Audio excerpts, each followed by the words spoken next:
Selon les voix qui tournent dans les bistrots, la station a été conçue presque plus pour la contrebande que pour les skieurs.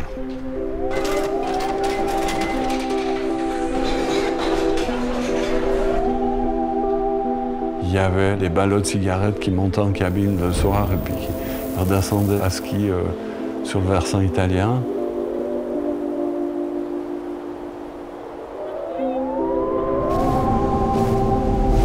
Il paraît qu'il travaillait plus de heures la nuit pour monter les cigarettes que le jour pour faire l'installation. Les premières dameuses du super ont été achetées comme ça, grâce aux cigarettes, quoi.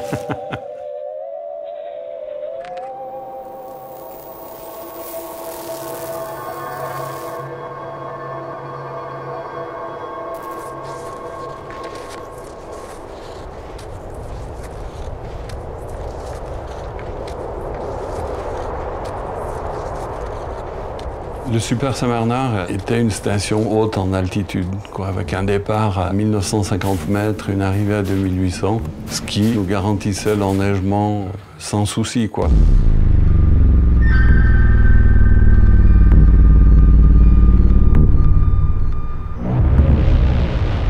Tous les passionnés de ski, vraiment les gens qui aimaient le ski, ils venaient tous au Super Saint-Bernard en début de saison. C'est des gens qu'on retrouvait du reste aussi en fin de saison, parce que le Saint-B, ça pouvait fermer au mois de mai, et sans canon à neige à l'époque. Aujourd'hui, sans les canons, je pense qu'on y arriverait encore. Le freeride en était à ses balbutiements. On faisait du freeride comme il se fait aujourd'hui sans le savoir, quoi. D'une fois que tu as appris à skier au Super Saint-Bernard, tu peux aller skier partout sur la planète.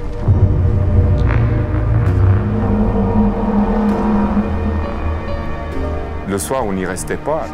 On finissait pas à 2 h du matin sous les tables, bourrés comme des huîtres, à fumer des bédos là-haut, parce qu'en fait, c'est pas une station. C'est juste une installation au milieu de rien. Donc c'est vraiment la simplicité à l'état pur.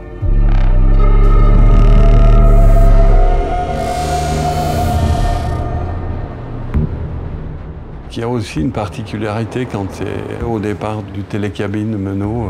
Tu as ce côté sauvage et hyper montagne. Tu te tournes un petit peu, tu vois la gare routière du tunnel du Grand Saint-Bernard.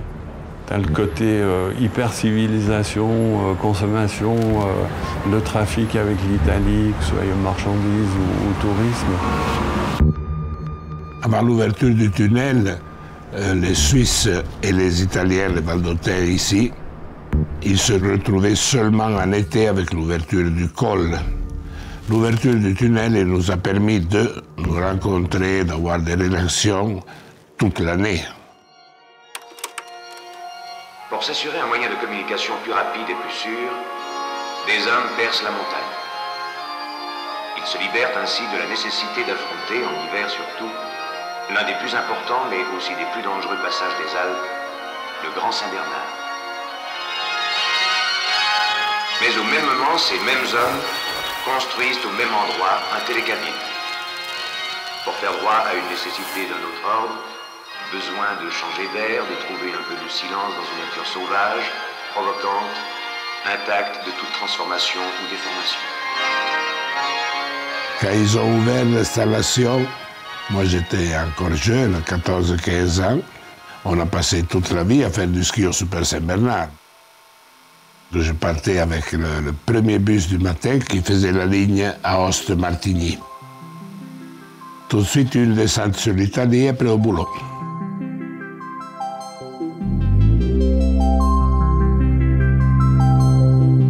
Je viens d'une famille où mes parents n'avaient pas le permis de conduire. Et en fait, on montait avec les employés, première benne le matin. On leur filait un coup de main à faire quelques travaux et après on pouvait skier, quoi. Souvent, on participait au minage, au déclenchement des avalanches pour sécuriser la piste. Et puis après, bien évidemment, on avait la trace pour nous toute seule. C'était juste fantastique.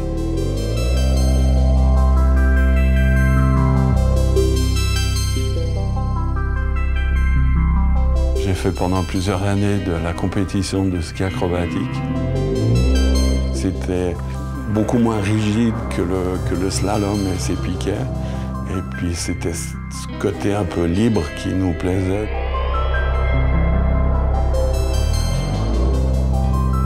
Moi, j'étais plutôt un skieur traditionnel, pas sans des évolutions assez drôles.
Alors tu vois, ça c'est des photos de contrebandiers de l'époque. On y voit ma belle-mère avec son père au moment où ils rencontrent les Valdotins pour leur transférer les ballots de cigarettes d'une trentaine de kilos sur le dos. Et très souvent, au retour, ils prenaient du sel et des semelles de godasses. Il paraît que ma grand-mère en été au col, quand il n'y avait pas le tunnel, il passait 10 fois la frontière en portant du café dans la poitrine. Il passait de côté vide et retournait avec un sac énorme.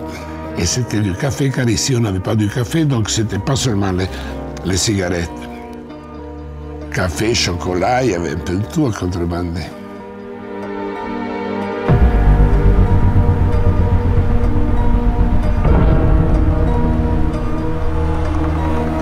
On avait une douane qui était là-haut pendant l'exploitation. Au début, il y avait chaque jour un douanier italien qui était présent au sommet de la télécabine.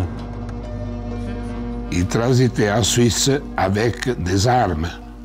Il avait son pistolet, qui lui servait à rien du tout, car normalement c'était des bons skieurs, donc il passait en Suisse et faisait du ski tous les jours sans contrôler aucun passeport, aucune carte d'identité.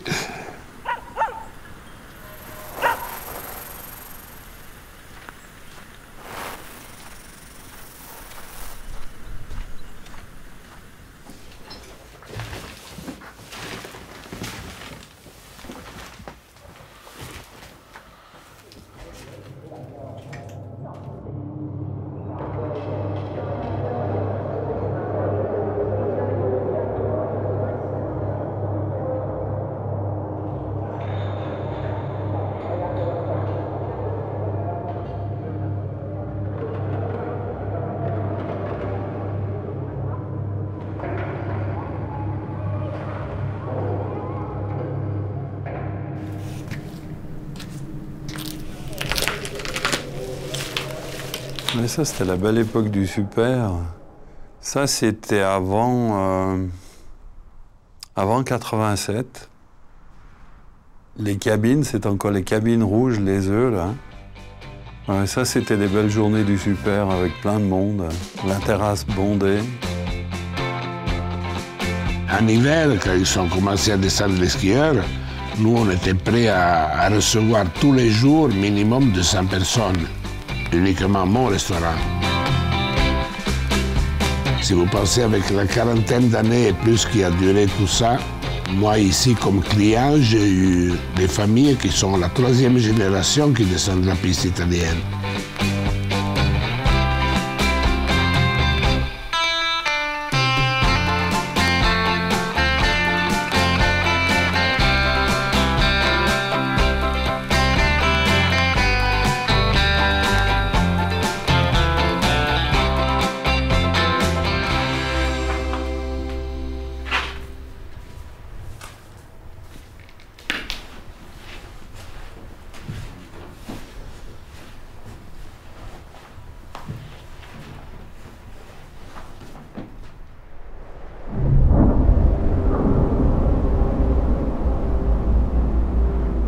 Alors tu vois les beaux couloirs, la belle poudreuse qu'on aurait pu faire aujourd'hui, quoi.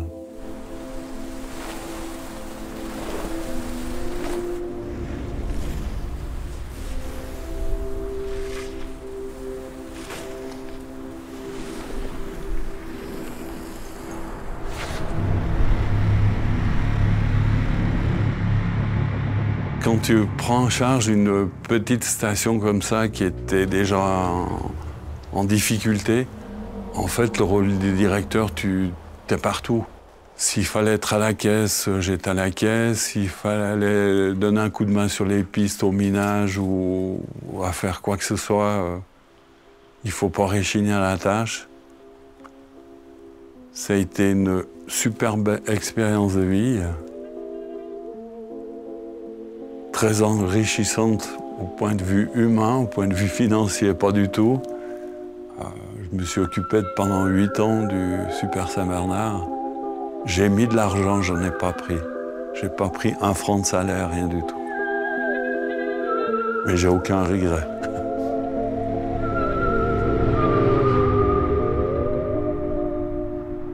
Début des années 2000, avec un ami, on a voulu trouver une solution pour amener du monde au Saint-Bernard, parce qu'on savait que les années étaient difficiles. Et on a décidé de créer une compétition qu'on a appelée Alpenride. C'était monter en pot, c'était bien sûr faire du freeride. Alors on a des petites marques qui sont venues jouer le jeu avec nous, dont Black Crow. Eux, c'était leur tout début dans le milieu du ski. Et puis on a pu, comme ça, faire cette compétition pendant 10 ans. Puis malheureusement, en 2010, ben voilà, Claude, il n'a plus les moyens de continuer. Et puis tout s'est arrêté à ce moment-là. À la dernière édition de l'Alpenride, on savait plus ou moins tous que ça allait être la fin. Mais en même temps, on ne voulait pas gâcher ce moment par de la tristesse. Donc on a joué le jeu jusqu'au bout. Mais l'ambiance, c'était vraiment quelque chose d'exceptionnel. Ouais, ouais. Faites du bruit!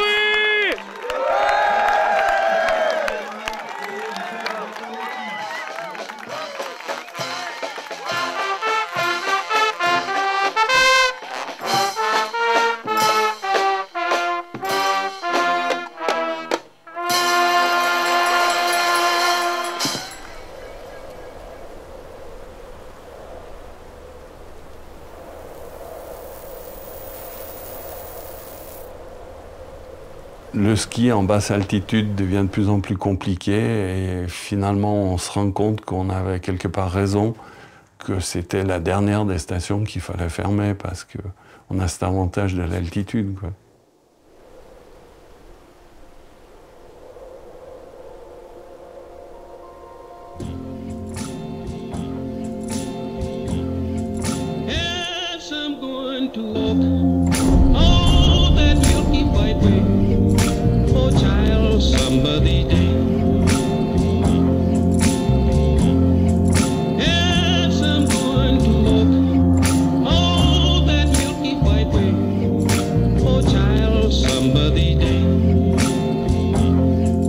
Alors aujourd'hui, c'est le ski de randonnée qui a remplacé le ski de piste. Regarde, pour un lundi matin, je trouve qu'il y a pas mal de monde. Après un week-end tempétueux.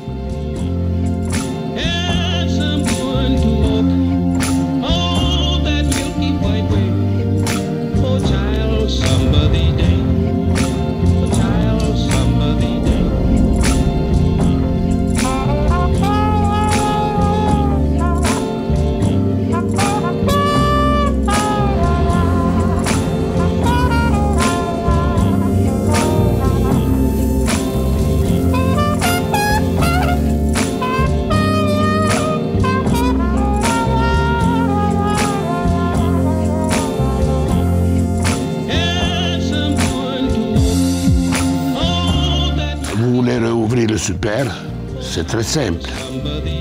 Ça suffit de baisser le prix des cigarettes en Suisse et on recommence.